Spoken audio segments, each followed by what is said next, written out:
Hey, this is Rick Voltage from Webster Talk Radio, and I'm going to tell you about the most demonic house I have ever stepped foot in. Now,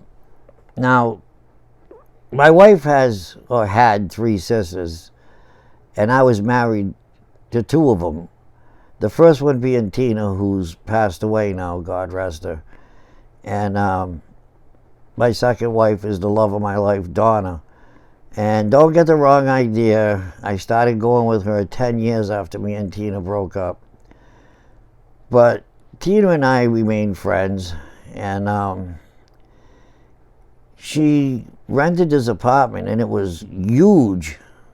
It was a big place. It had 2 floors, and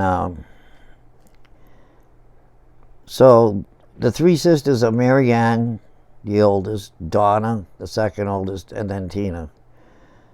So when I first walked into the apartment, and Mary Ann said the same thing, you know when you walk into a place and you say, hey, with a couple coats of paint, this place is going to be all right. I didn't get that feeling. I remember telling Tina, or I believe I told Tina, or at least I said it to myself, this place will never be home. There was a heaviness about it I can't explain. And Mary Ann, Tina's sister and Donna's sister, said the same thing. Basically, she told Tina, don't move into here. So there's some really weird shit that happened. Tina's boyfriend, future husband at that time, there was these lights, and they're not like regular lights, like light bulbs. They're like Christmas light type things, and there's a whole bunch of them in the kitchen, and they screwed in. I'd say it probably took 4 turns to get them screwed in.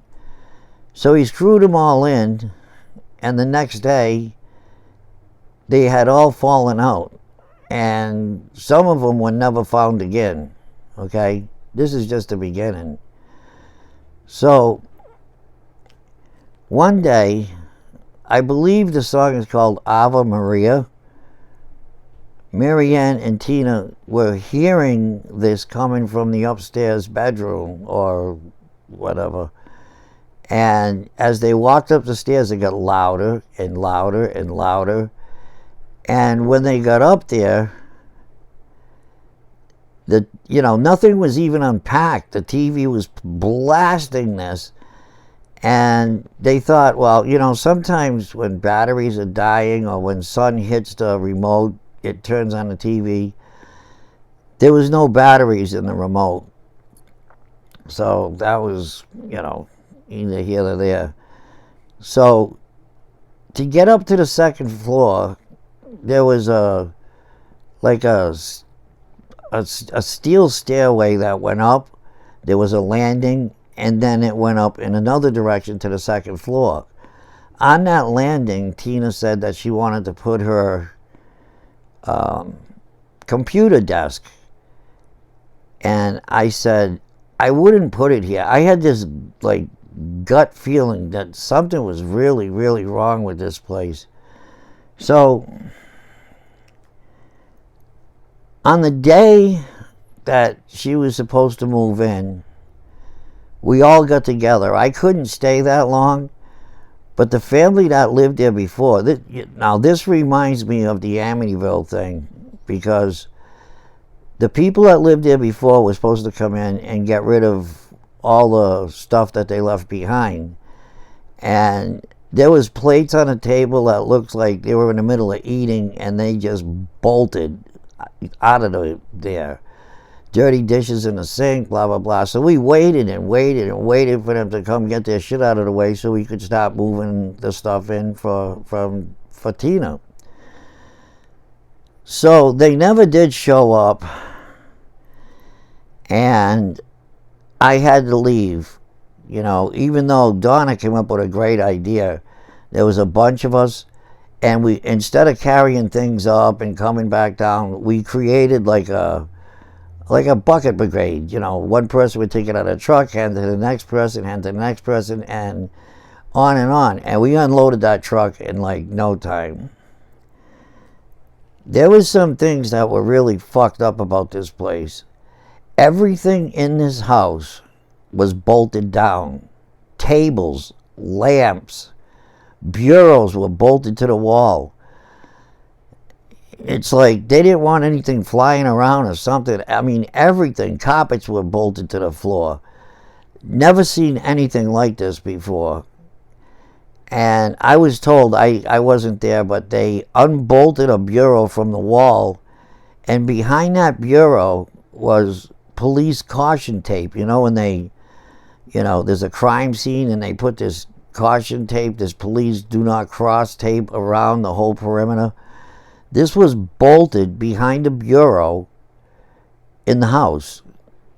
Now, this is like really fucked up. So then, Donna, my wife, they started hearing this guttural, deep sounding scream that went from that to like almost like an elephant trumpeting. And this happened quite often. And my wife, she wasn't my wife at the time, but my wife actually gave it a name. I am not going to say the name, but every time she called it, it would respond. Donna would be talking to Tina, her sister, on the phone, and she would say the name, and that sound would happen. Come to find out, it was checked out, and it was the sound, it was the voice of the beast. Now, this has been said by a few different people, including Taps, the television show Taps. This was fucked up, and Tina's boyfriend thought that Donna was manipulating something on a computer, blamed her for everything, and like I said, she actually had a name for this demon, and she would call it, and at will it would come on. In fact, it came on Tina's boyfriend Mario's radio, and he was convinced that it was some kind of thing that Donna was doing. So as Donna and I got together, I hated this story, and she would bring it up, and she would mention the name, which I will not mention, and she could call it at will, and it would do this sound of the beast. It was fucking crazy. So we'd talk about it in our old apartment, and I used to say, stop, I don't want to hear it, because I believe that shit gives demons life. And she'd say, yeah, but no, stop talking about it. Do not talk about it at all. So, in any event, she stopped talking about it. Now, we moved from that apartment to the apartment we're living in now. Now, her brother, who's been my brother-in-law through two different sisters, and I love him. His name's Kevin. And he does bizarre things. I mean, he's just funny as fuck. And one of the things he does is, out of nowhere, he'll come to the door and bam, bam, bam. And Donna would always say, come in, right? Well, thank God, this time I wasn't home, and Donna was in the kitchen, my wife, and there was 3 extremely loud knocks on the door. Bam, bam, bam. And don't forget, when you hear anything demonic, it's always in 3 because it marks the Trinity.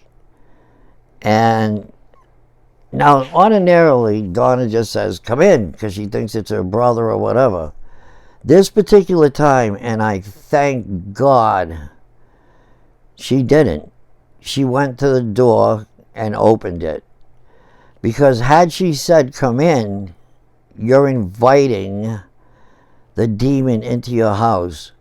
So I am forever grateful that this one time that she didn't say come in, and she went to the door instead.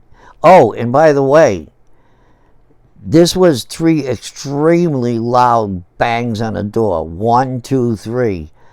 She went to the door and opened it. Now, in our home, there's our kitchen door, a short hallway, another big door, and a screen door.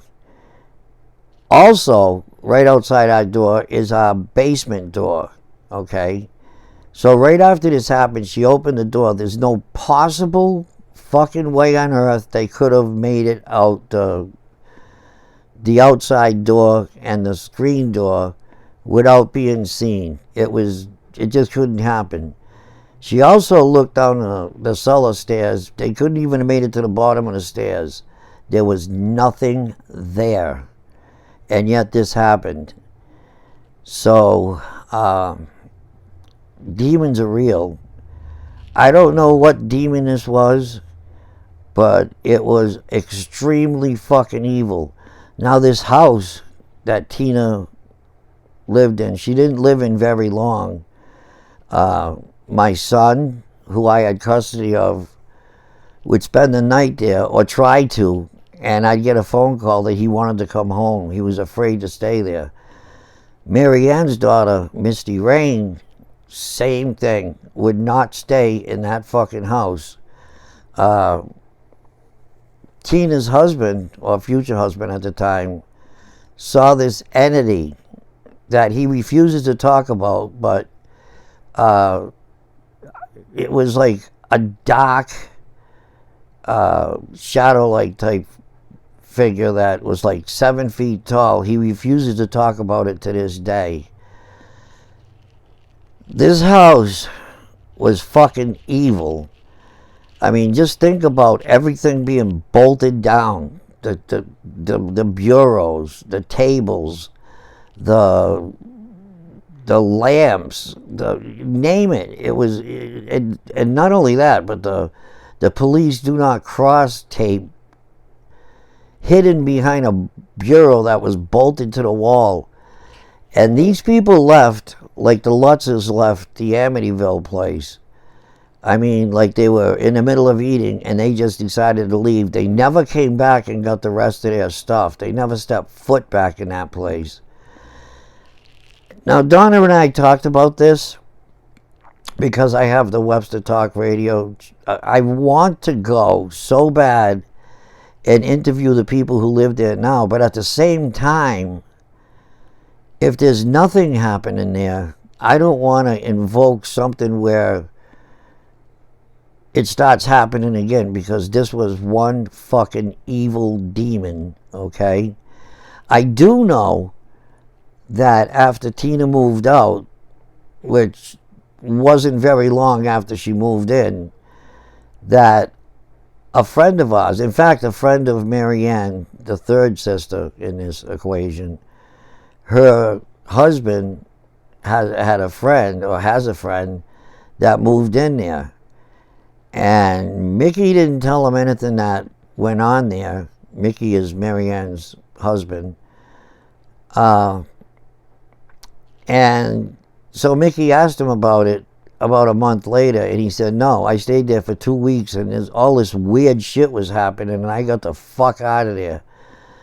So I just want to bring this up, that as much as I believe in God, you cannot believe in God without demons. And this was one of the most demonic houses I have ever seen in my life. The heaviness in this house. Like I said, when I first walked in, I said, this will never be home. Mary Ann, Donna and Mary Ann's other sister, she told Tina, don't move in here, there's something wrong. So anyways, that's the story of the demonic house that Tina moved into, my late ex-wife, God rest her. And so this is Rick from Webster Talk Radio. Bye now.